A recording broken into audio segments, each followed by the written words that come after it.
के वो निकल रहे हैं, तो अब मैं कुछ चीजें और पूछूंगा, मैं दोबारा लौटता हूँ।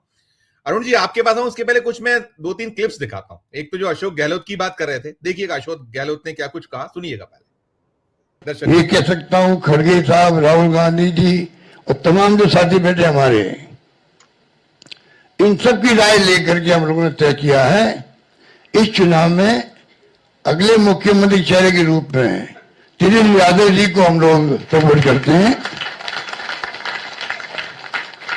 जो एक नौजवान है, लंबा फ्यूचर है इनके साथ में।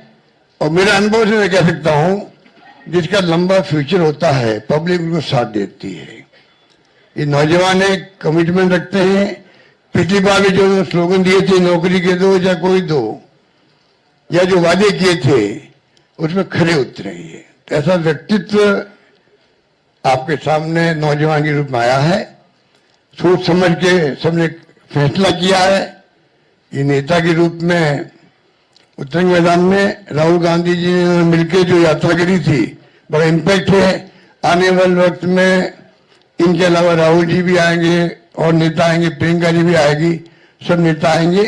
और हम सब जो बैठे स्टेज पर, सब मिलकर संकल्प किए हुए हैं कि जो हालात देश के हैं, देश हित के अंदर और देश चाहता है उसके अनुसार हम चाहेंगे कि बिहार में ये जो लंबे समय तक नीतीश कुमार जी रहे हैं सत्ता में, अब कुछ कर नहीं पा रहे। अब हम पूछना चाहते हैं अमित शाह जी से, इनकी पार्टी के अध्यक्ष जी से, क्या बताइए हमारा नेता तो हो गया तेजस्वी यादव, आपका नेता कौन है बता दीजिए।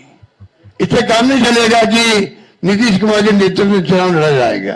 अगला मुख्यमंत्री का उम्मीदवार आपका कौन है ये उनको बताना पड़ेगा, ये हमारी मांग है। और मांग क्यों है? इसलिए है, आपने देखा महाराष्ट्र के अंदर जो शिंदे थे वो मुख्यमंत्री तत्कालीन, इन नेताओं ने कहा शिंदे के लीडरशिप में चुनाव लड़ा जाएगा। मैसेज दिया गया ये मुख्यमंत्री बनेंगे और बाद में मुख्यमंत्री बना दिया और किसी को। यही बात लागू या हो रही है। अमित शाह जी आए, कैसे चले गए, हम चुनाव के बाद में तय करेंगे मुख्यमंत्री कौन बनेगा हमारा, पर नीतीश कुमार के नेतृत्व में चुनाव लड़ा जाएगा। तो महाराष्ट्र का एग्जाम्पल सबके सामने। इसलिए मैं इतना कहना चाहूंगा कि चुनाव में हम लोगों ने सोच समझ के तेजस्वी जी को घोषित किया नेता। साथ में सबकी राय बनी है कि जो हमारे अन्य पिछड़ा वर्ग के साथी हैं, मुकेश सहनी जी, जिनको आप सब जानते हैं, मुकेश सहनी जी जो एक संघर्ष करते हुए यहां तक पहुंचे हैं, अपनी पार्टी बनाई है, अपनी अकल होशियारी से, अपनी मेहनत से बनाई, कि जो हमारे अन्य पिछड़ा वर्ग के साथी हैं, मुकेश सहनी जी, जिनको आप सब जानते हैं, मुकेश सहनी जी जो एक संघर्ष करते हुए यहां तक पहुंचे हैं, अपनी पार्टी बनाई है, अपनी अकल होशियारी से, अपनी मेहनत से बनाई है, गरीबों के मसीहा के रूप में, अपनी कौम के मसीहा के रूप में उभर के आए हैं। ऐसे नौजवान को हमने तय किया है वो उप मुख्यमंत्री होंगे। साथ में इसके साथ में जो आपके यहाँ बहुत सारे समाज भी हैं, सामाजिक इक्वेशन अलग तरह की है, तो जो अन्य सामाजिक वर्गों के लोग हैं उनमें से मुख्यमंत्री और बनाए जाएंगे, उप मुख्यमंत्री और बनाए जाएंगे। यही बात कह के मैं अपनी बात समाप्त करता हूं। धन्यवाद। अरुण सर, ये जो है बहुत रोचक है कि आप बताइए आप, और साथ में डिप्टी सीएम एक तो घोषणा नाम कर दी और आगे 2 निकल रहा है, हो सकता है ज्यादा अभिषेक ये भी आगे और बताएंगे। लेकिन मास्टर स्ट्रोक है ये, शायद बीजेपी ने नहीं सोचा होगा। बीजेपी को लग रहा होगा कि नहीं ये लोग नहीं एक हो पाएंगे, एकजुट नहीं है, तमाम बातें। प्रतिक्रिया आपकी इस मूव पर?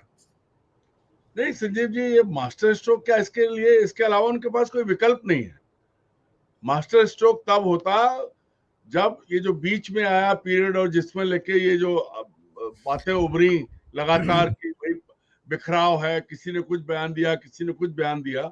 सबसे बढ़िया तो ये रहता कि जो घोषणाएं तेजस्वी ने की हैं वो इतने बीच में उनमें कांग्रेस साथ होती या दूसरे लोग साथ होते, तो दरअसल क्या है कि कांग्रेस को देर हो जाती है फैसला लेने में। अब राहुल गांधी का मास्टर स्ट्रोक कह सकते हैं, लेकिन अगर हम आपसे पूछें तो विकल्प क्या था, किसको करते क्लेम? कांग्रेस नहीं रेस में। ये जो चीज हुई है, अशोक गहलोत जी बड़े अच्छे लग रहे थे जब वो तेजस्वी की तारीफ कर रहे थे, लेकिन जब सचिन पायलट ने क्लेम किया था तब उन्होंने जो किया था सब देखा है हम लोगों ने। बात असल ये है कि जो हाइप बिहार में पकड़ी थी वोट चोर गद्दी छोड़ अभियान के दौरान, वो अचानक गायब क्यों हो गई? वो हाइड्रोजन बम कहाँ है? राहुल गांधी हैं कहाँ? वो चले कहाँ गए? दरअसल राहुल गांधी क्या कि एकदम बीच में मैदान छोड़ते हैं। आज वहां पर पूरी ताकत लगा रहे हैं नरेंद्र मोदी और अमित शाह, वहीं जमे हुए हैं। धन बल, बाहुबल, प्रशासनिक बल सब उनके पास है। ऐसे में वहां लोग उम्मीद करते हैं कि राहुल गांधी सामने होंगे, तेजस्वी नेता थे, होंगे, ये पक्का था। लेकिन अगर राहुल गांधी आज जाते और ये घोषणा करते तेजस्वी को बगल में बिठा के, तो इसका असर और ज्यादा होता।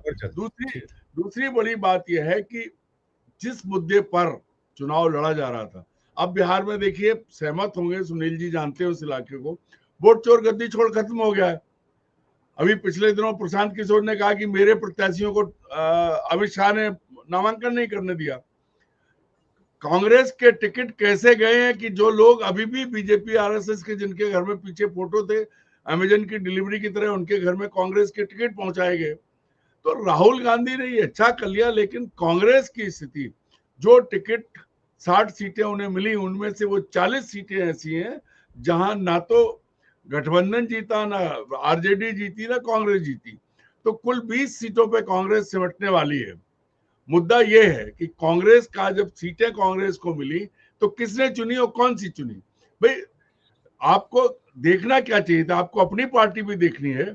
तो जो कांग्रेस के कर्ता धर्ता हैं बिहार में, उन्होंने कांग्रेस को बेच दिया। ये मैं नहीं कह रहा हूं, ये कांग्रेस के लोगों ने कहा है, टिकट बेचे गए हैं। राहुल गांधी को ये स्ट्रोक खेलने से पहले अपने पार्टी के भीतर भी झांकना चाहिए था, जो उन्होंने नहीं किया, क्योंकि कृष्णा अल्लावरू और अखिलेश प्रताप सिंह, इन पर सीधे आरोप लोगों ने लगाए हैं। और ये दिखता है कि जो लोग, भाई कांग्रेस के टिकट पे कांग्रेस के कार्यकर्ता वैसे भी कम है, लेकिन अपने लोगों को टिकट ना देकर आप बीजेपी और वहां से लेके लोगों को टिकट दे रहे हैं, क्यों? तो ये जो चीजें छूट गई हैं राहुल गांधी से, ये मास्टर स्ट्रोक मान लेते हैं, लेकिन कांग्रेस के हित का मास्टर स्ट्रोक, जो 60 सीटें मिली हैं, याद करिए पिछली बार 70 सीटें थी और कुल 19 जीते थे। ये इस बार भी वही स्थिति कांग्रेस की होने वाली है। मुझे लगता था कि कांग्रेस को मजबूत करने के लिए राहुल स्वयं हस्तक्षेप करेंगे, लेकिन कांग्रेस की परंपराओं को, पुरानी परंपराओं को बनाए रखते हुए राहुल ने अपनी पार्टी में भीतर झांक के नहीं देखा है। जितनी गड़बड़ी कांग्रेस करने के मामले में जानी जाती है, मैं 1980 से चुनाव देख रहा हूं, पत्रकारिता कर रहा हूं, वो सारे ऐप खत्म हो रही है कांग्रेस। उसके बाद भी वो सारे आरोप बिहार में कांग्रेस पे कांग्रेसियों ने लगाए हैं। राहुल उसका समाधान करते पहले तो ज्यादा अच्छा लगता। इसके लिए तो उनके पास कोई विकल्प नहीं था, क्योंकि कांग्रेस अब भी कमजोर है। तेजस्वी मजबूत है, तेजस्वी के साथ संगठन है, मुकेश सहनी अपनी पार्टी लेके खड़े हुए हैं, लेकिन कांग्रेस में कौन? ठीक, राहुल गांधी ने थोड़े दिन का गैप दिया, वो घूमने चले गए और उसमें उनका जो मुद्दा था वो बिखर गया। अब आज ठीक है, ताकतवर है, इधर सब है, लेकिन मोदी जी के साथ उनकी सरकार, उनका प्रशासन, उनका चुनाव आयोग, उनकी एजेंसियां और भर भर के टेम्पू नोट, ये चुनाव में सब काम आने वाला है। ये सारी चीजें हैं। ऐसे में मुकाबले के लिए राहुल को, क्योंकि ठीक है देश का चुनाव नहीं है, लेकिन बिहार का चुनाव देश के चुनाव से कम भी नहीं है। बिल्कुल। सितंबर में जितनी मेहनत की थी उसको आगे बढ़ाए रखने के लिए राहुल की प्रेजेंस जरूरी थी, मैं मानता हूं ऐसा। राइट। नहीं अरुण सर, ये मैं छोटी छोटी टिप्पणी कर दीजिएगा, मैं फिर अभिषेक आप करिएगा। अरुण जी, ये तो शायद सिंपैथी बढ़ेगी, मुझे लगता है, जो आप ये जो टाइमिंग हर बार, जैसे कहा हम लोग पहले भी बात कर चुके हैं कि वो नाबालिग थे जब ये केसेस हुए। आज आप उसको अगर गड़े मुर्दे खोदना, और जो रविशंकर प्रसाद कर रहे थे सारा का सारा, मैंने गड़े मुर्दे की ही बात की, तो सिंपैथी बढ़ेगी। ये क्या विनाशकाले विपरीत बुद्धि जैसा है ना, ये कहीं टिप्पणी? नहीं, देखिए संजीव जी, मैं सुनील जी ने जो कहा मैं उसको दूसरी तरह से देखता हूँ। मेरा ये मानना है कि अगर शुरुआत ये हो जाती तो अब तक तो बीजेपी का सारा तरकश खाली हो जाता, उनके पास बोलने को कुछ नहीं रहता। और आज जो बात आज सुनील जी ने कही इस पर बहस आ जाती, क्योंकि जब आप इधर से आरोप लगाएंगे तो उधर से भी आएगा। और दूसरी जो बात उत्कर्ष जी ने कहा कि वो स्टेट्समैन की तरफ, स्टेटमैनशिप की तरफ बढ़ रहे हैं। आप नेता प्रतिपक्ष हैं, आप लोकसभा में और उसमें आपका कद मोदी के बराबर है, देश में आप सामने खड़े हैं, लेकिन आपके नीचे जमीन भी होनी चाहिए। उस जमीन को भी देखने वाली आपकी पार्टी नहीं है, आप खुद हैं।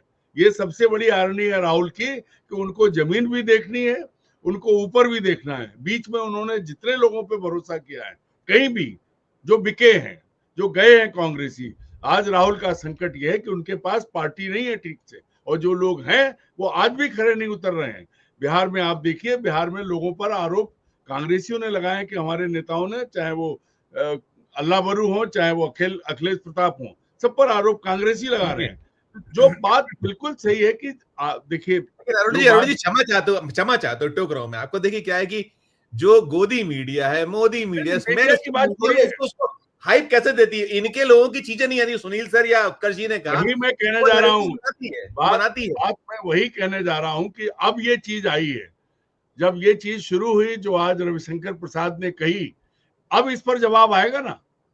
ये चीजें जो है अब निकलती, दरअसल लालू के भ्रष्टाचार को लेकर उसको बिहार अब इम्यून हो चुका है, कोई फर्क नहीं पड़ता उससे। बिल्कुल उनके परिवार पर कोई आरोप नहीं लग सकता, लग गया वो तो लग गया, खत्म हो गया। अब नया आरोप तो नहीं लाने वाले हैं। हाँ, जो बात कही उन्होंने बहुत कायदे से, वो हमने देखी, बोले कि हमारे कार्यकाल में जांच हुई, मामला पुराना है, तो 2018 के बाद सारी चीजें हुई हैं। ये वो साफ कर रहे हैं कि इन चीजों को एक्सपेडाइट हमने किया है। मूल बात राहुल के साथ जो है, राहुल बहुत अच्छे हैं, सब कुछ है, पर राहुल दोनों पांव में पत्थर बांध के तैर रहे हैं। मेरा ये मानना है कि उनके साथ जो लोग हैं वो उनके साथ धोखाधड़ी करते हैं, गद्दारी करते हैं। बिल्कुल, ये चीज समझ लेंगे तो और सोने में सुहागा, शायद अरुण जी सोने में सुहागा होगा। ये जो चीज है, इसके लिए मैं कहता हूं कि राहुल को जब गद्दारों से निपटना है तो उनके लिए क्यों छोड़ रहे हैं? जब आप इतना लड़े, जब आप अकेले लड़ रहे हो, तो ये लड़ाई जो है ना, जो बात उत्कर्ष ने कही अभी डॉक्टर साहब ने, कि ये चुनाव बहुत सारी चीजें तय करेगी, बिल्कुल तय करेगा। एक तरफ से वो सारी बातें होनी है, यहां से जो मैसेज जाएगा उसका नरेशन पूरे कंट्री में होगा, और वो बहुत इंपॉर्टेंट है। अगर यहाँ कांग्रेस और इंडिया गठबंधन हारता है तो नरेंद्र मोदी और उनकी पार्टी इतना ढिंडोरा पीटेगी कि कल्पना नहीं कर सकते। उनके पास सब कुछ है, उनके पास संगठन है, उनके पास संस्थाएं हैं, उनके पास सरकार है, उनके पास गोदी मीडिया है, सब है। तो ऐसे में ये जिसको कहते हैं कि करो या मरो की लड़ाई है राहुल के लिए, और यहाँ भी वही चीजें आ गई। बिल्कुल ठीक है। देखिए अरुण जी बिल्कुल मेरी बात सुनिए आप। दूसरी बात यह है कि जो सीट्स उन्हें मिली हैं, उन सीट्स को भी कांग्रेस को देखना चाहिए था कि आपको सीटें भले ही कम मिले, लेकिन उन सीटों को आपको देखना था जहां आप जीतने की स्थिति में हो। ये चीज राहुल की टीम ने नहीं की है। राहुल की समस्या ये है कि उनके साथ उनकी टीम जो है वो, उसका पेस उनके बराबर नहीं होता है। राहुल की सोच दूसरी है, और यहीं आके ठीक रहा तो राहुल के ही सर फूटना है। बिल्कुल। जैसा कि अभी कोई भी ऐसा आरोप नहीं है जो भाजपा पर नहीं लग रहा है। भाजपा ने खुलेआम सब कुछ बेचा है, गुंडे बदमाश सब उनके साथ हैं। अगर अनंत सिंह चुनाव लड़ रहे हैं तो कौन है? सम्राट चौधरी कौन है? इस पर अगर कोई ताकत के साथ भरे, इसकी तैयारी होनी चाहिए थी। ये जो चीज है, भ्रष्टाचार कांग्रेस का जो है उतना नहीं है जितना बीजेपी का है, क्योंकि बीजेपी ने 10-12 साल में कांग्रेस के 70 साल की बराबरी की है, तो कितनी गति से बढ़े हैं। तो राहुल को ये देखना है कि ये उनके लिए बहुत अहम लड़ाई है। लोकसभा के चुनाव में हारे और जीते वो अलग बात थी, लेकिन यहाँ से, क्योंकि नरेंद्र मोदी अगर बिहार का चुनाव हारते हैं तो जैसा कि उत्कर्ष जी ने कहा, उनका काम तमाम हो जाएगा, संघ भी उन पे हावी हो जाएगा। और अगर वो जीत गए, नहीं वो करो या मरो का है अरुण जी। हम लोग बार बार देखिए, हमें वो भी याद है। होने वाली है, अभिषेक जी से बहुत मुश्किल है। अभिषेक जी सवाल करूं।